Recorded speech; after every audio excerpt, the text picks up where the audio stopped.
Hello and welcome. This is the news on NTA International. I am Lami Ali. The headlines. Nigeria assures international community of her support towards achieving Agenda 2030 and other sustainable development goals. Federal government is reviewing imposed restriction of travel ban on Europe and other nations. Nigeria Governors Forum to participate in 26th Nigerian Economic Summit, focusing on economic recovery and growth strategy amidst the COVID-19 crisis. Many thanks for joining us. President Muhammadu Buhari says the international community can always count on the support of Nigeria in the collective quest towards achieving Agenda 2030 and other sustainable development goals. Already, he said, the services of National Youth Service Corps members, as well as the 17 SDG ambassadors, are being engaged to champion the implementation of goals at the grassroots. The President stated this as the virtual inaugural SDGs Moments event convened by United Nations Secretary-General Antonio Guterres as part of the high-level week of the 75th UN General Assembly. State House correspondent Adamu Sambu has details. The SDG moment brings together representatives of government and other critical stakeholders with a view to generating a renewed sense of urgency, ambition, accountability, and transformative possibility as the world embarks on a decade of action towards delivering the SDGs. In his video message to the meeting, President Muhammadu Buhari gives an update on SDG progress in the country, setting out Nigeria's vision for the next decade in fighting poverty, combating illicit financial flows, and ensuring economic recovery amidst the COVID-19 pandemic. In this decade of action, Nigeria will implement unique initiatives aimed at accelerating the achievement of the Sustainable Development Goals. Such initiatives include the realigned national statistical system to effectively track and monitor the implementation of the Sustainable Development Goals on an annual basis. Similarly, our National Assembly has established committees on Sustainable Development Goals.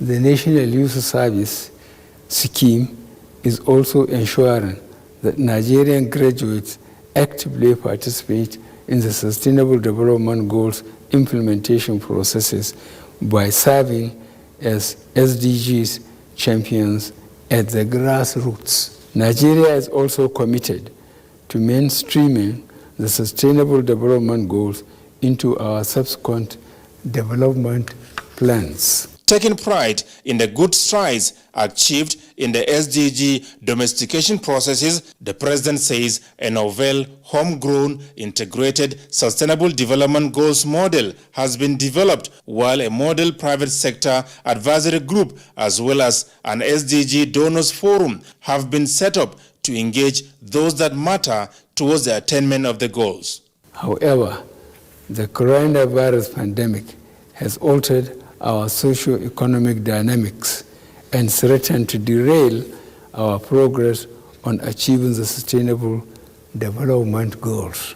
To address this, we have rededicated efforts towards diversifying our economy, focusing on agriculture and the mining sectors. Going forward, we will invigorate the goal achievement process at the grassroots by engaging the services of the 17 Sustainable Development Goals ambassadors we appointed to support our effort at the national level. We will also encourage more subnational authorities to appoint and train Sustainable Development Goals champions.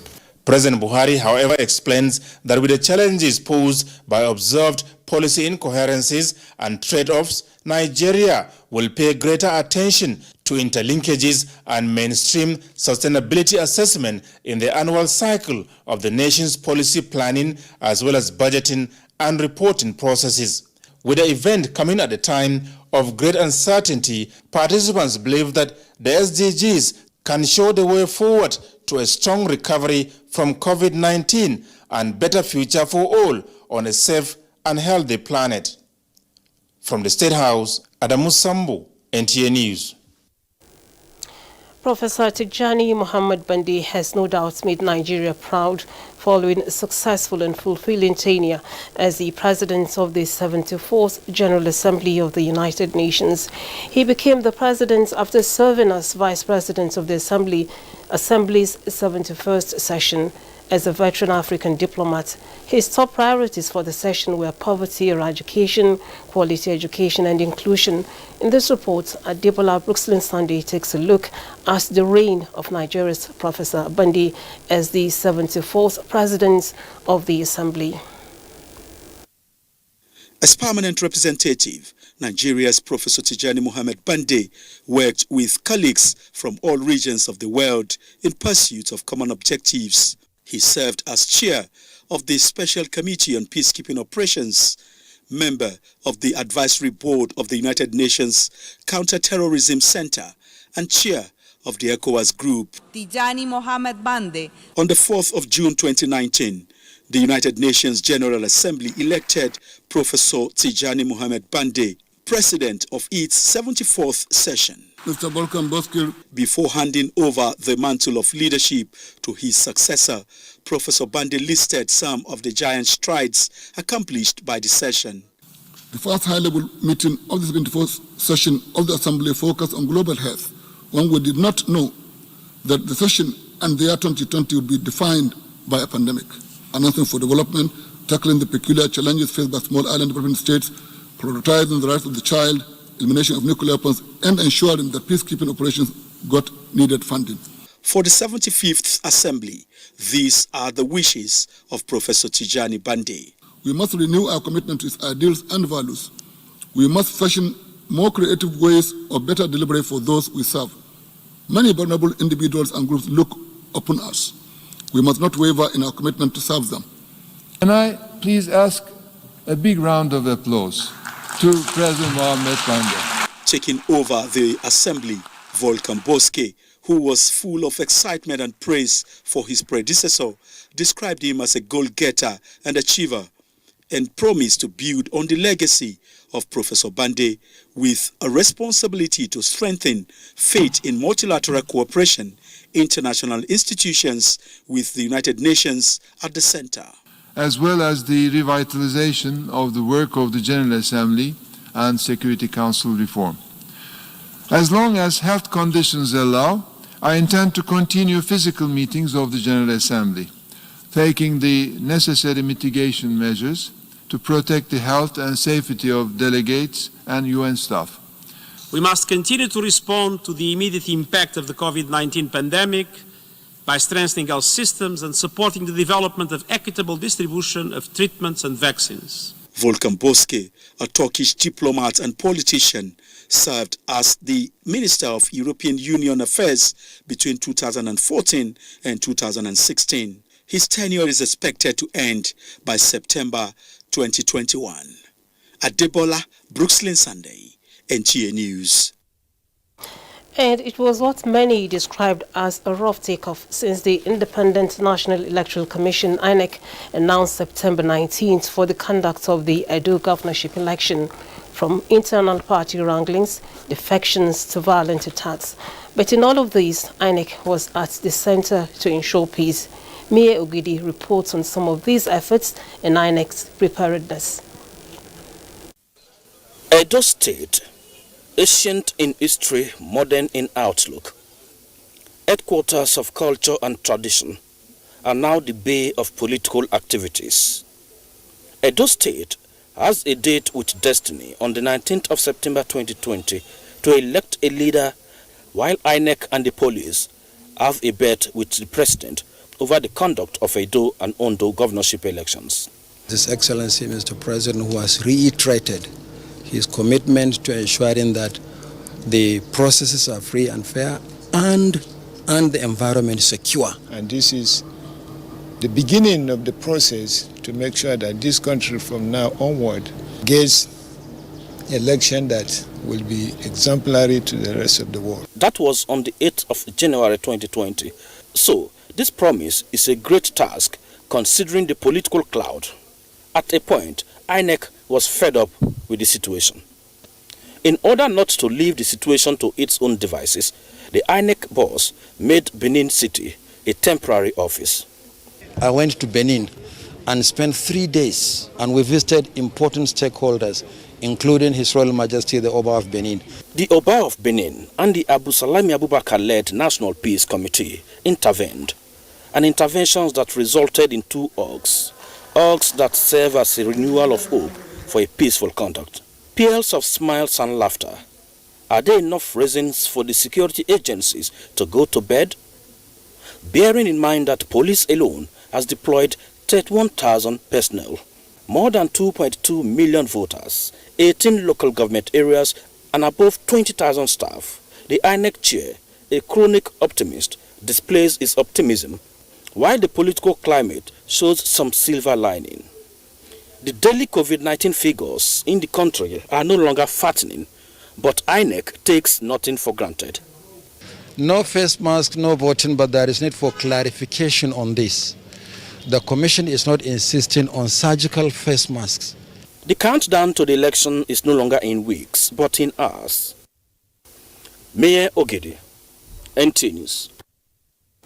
Into health matters now. The federal government is reviewing the imposed restriction of travel ban for Europe and other nations of the world, which was done to contain coronavirus pandemic.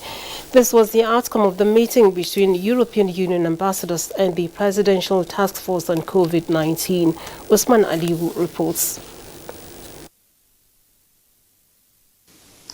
As partners in development, Europe and Nigeria have been in deep concerns about restrictions of movements among them, which was as a result of the global health crisis of the coronavirus. And so meeting of this nature is to share views on safer decisions for the benefit of all. Our positions are not cast in stone. They are reviewable. We've taken on board some very useful information and statistics today. And we will also, be reviewing on the access that we will give to European carriers and other carriers, for that matter, coming into Nigeria. Everybody must show a certificate of PCR negative test and then pay, if you like, for another test on arrival at any time you like to confirm that they're not importing COVID-19 into your country, which is actually the purpose. We want them to do business and continue doing business. Air France KLM has been in Nigeria since 1946, which is a huge point. There is no carrier that has that record into the country. The European Union on its part says it is not juxtaposed by the Nigeria stand. Merely what Europe has done is exactly the same that Nigeria has done, namely looking at very carefully what essential groups of people should come in at time of crisis. Europe is Nigeria's largest partner in the aviation sector. In Abuja, Usman Aliyu, NTA News. Meanwhile, the Nigerian Air Force has distributed oxygen cylinders to 2 COVID-19 isolation centers in Abuja, adding to the list of centers which are already benefiting nationwide. Defense correspondent Naja'atu Tijani has details. More than 140 cylinders of liquid oxygen, or LOX, produced by the Nigerian Air Force Liquid Oxygen Plant at the 103 Strike Group Yola were flown in by a Nigerian Air Force aircraft for onward distribution to the University of Abuja Teaching Hospital and the DSS Medical Center, Sokoro. This is to enhance civil-military relations, and this is to let Nigerians know that wherever they are, the Air Force is ready. Let them just give us the empty cylinders and we'll take them, fill them and deliver back to them. On behalf of the beneficiaries, we sincerely want to appreciate the efforts of the Chief of Air Staff for this initiative. We still have people out there that feel that this COVID-19 is a hoax. It's sincerely not a hoax. The NAF plant has a capacity of 1,000 liters of liquid oxygen every 8 hours, which is in excess of the NAF's requirements for its air operations and for use in its medical centers across the nation. The Chief of the Air Staff says it is one of the many ways the Nigerian Air Force is supporting the federal government's fight against COVID-19. Naja'atu Tijani, NTA News. You're watching the news on NTA International, reaching you from our studios in Abuja, Nigeria's capital city. We're taking a short break now. More stories when we return.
Israel becomes the first country to begin a second national coronavirus lockdown as global cases exceed 30 million. Joyce Ometu has an update on the health crisis.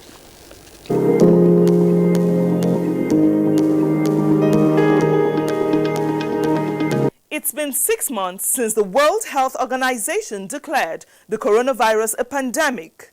A Johns Hopkins University COVID-19 tracker reveals that more than 30 million cases have been registered worldwide. However, 22,168,049 infected persons have recovered.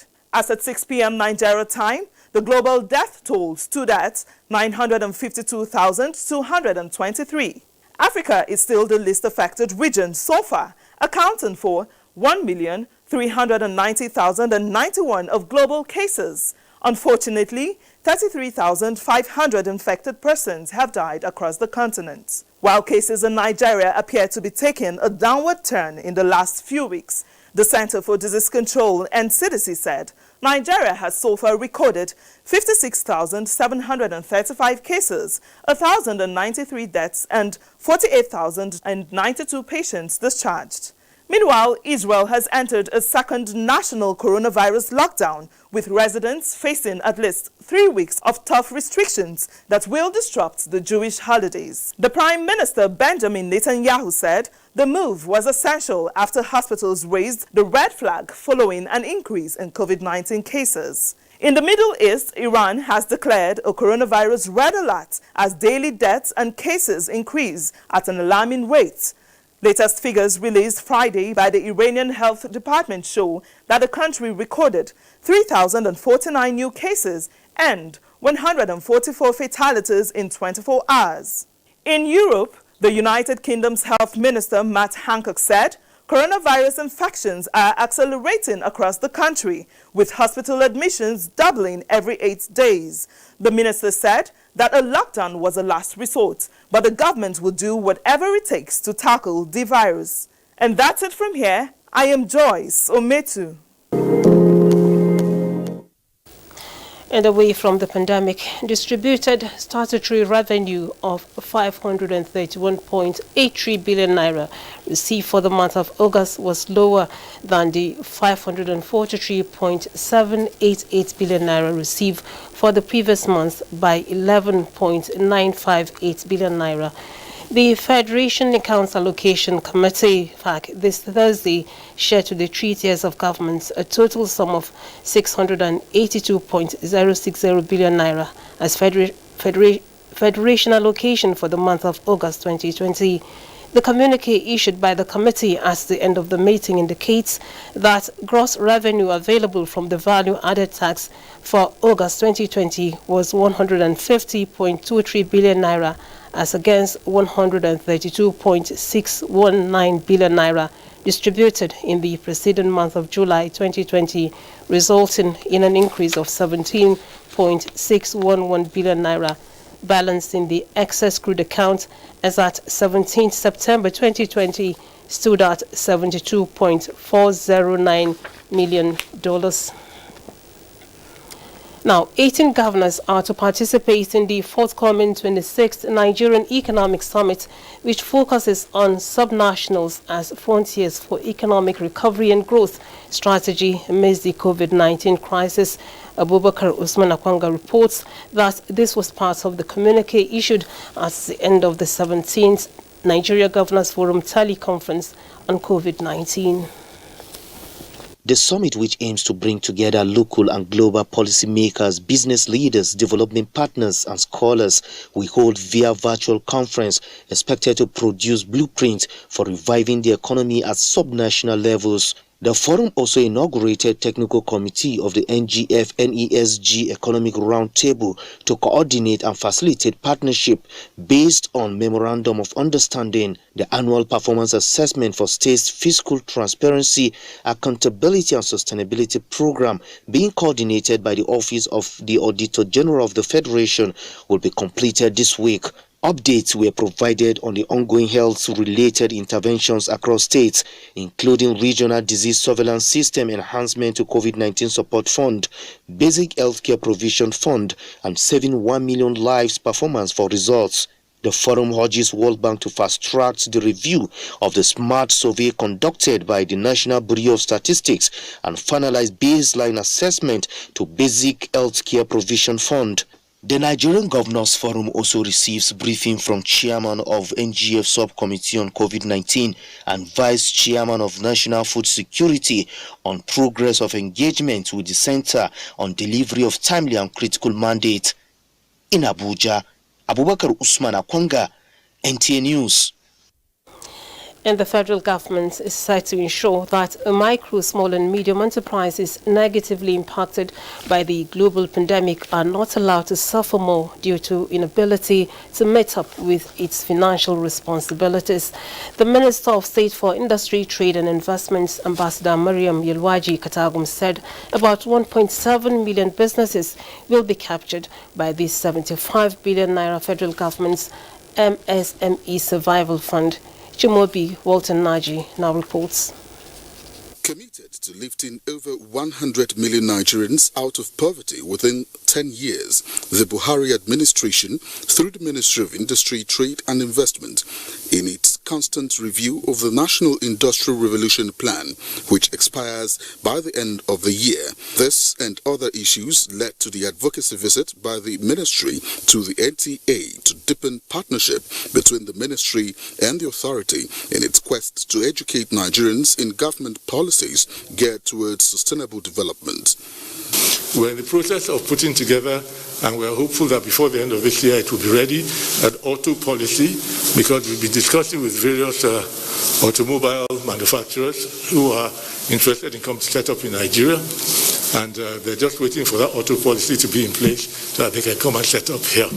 With a mandate to foster national unity, cohesion and peace, NTA's Director General, Malam Yaqub Ibn Muhammad, reiterated NTA's readiness to partner individuals and organizations working for the actualization of government dreams and policies. I think the economic sustainability program is key, to ensuring that the effects of the pandemic are minimized. We in NTA would be quite willing to partner with the ministry in ensuring the success of this very laudable program. The minister noted that one of the things that will ensure sustainable economic growth for Nigeria is embedded in having an attitudinal change among Nigerians on the need to patronize Nigerian-made goods. In Abuja, Chimobi Walter Naji, NTA News.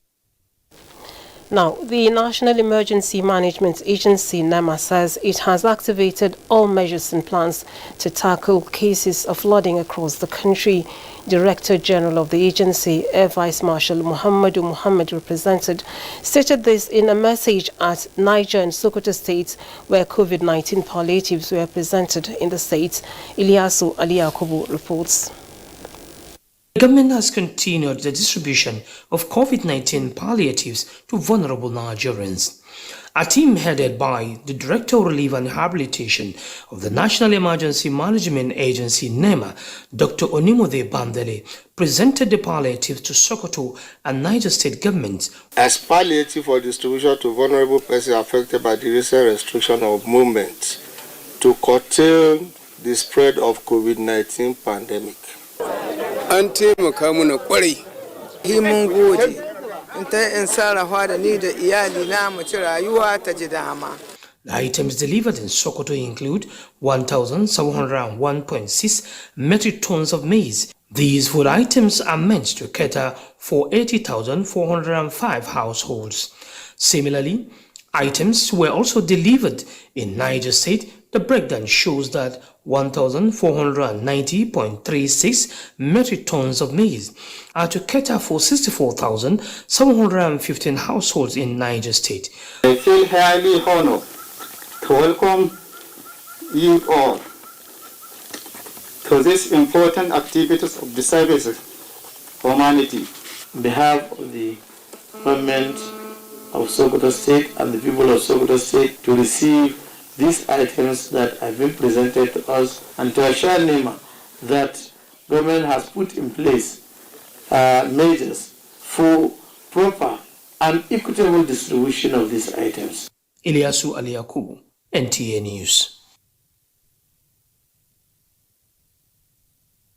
Sports news now. 12-year-old Nigerian sets a new world freestyle record. Details with Badi Adeleye. Three-time Olympian Chika Chukwumerije says Nigerian athletes must be given the needed support for them to deliver medals at the Tokyo 2020 Olympics, which has been shifted to the summer of 2021. Chukwumerije, who captained Nigeria to the London 2012 Olympics, believes a good support system and early preparation will be key to the country's bid to make a mark in Tokyo. I also know what it means to be supported, so I'm using this opportunity to also ask for support for the entire Nigeria Olympic team. London was not a nice experience. It was not nice to come back with no medals. 12-year-old Nigerian freestyle wonder kid Chinonso Eche has smashed football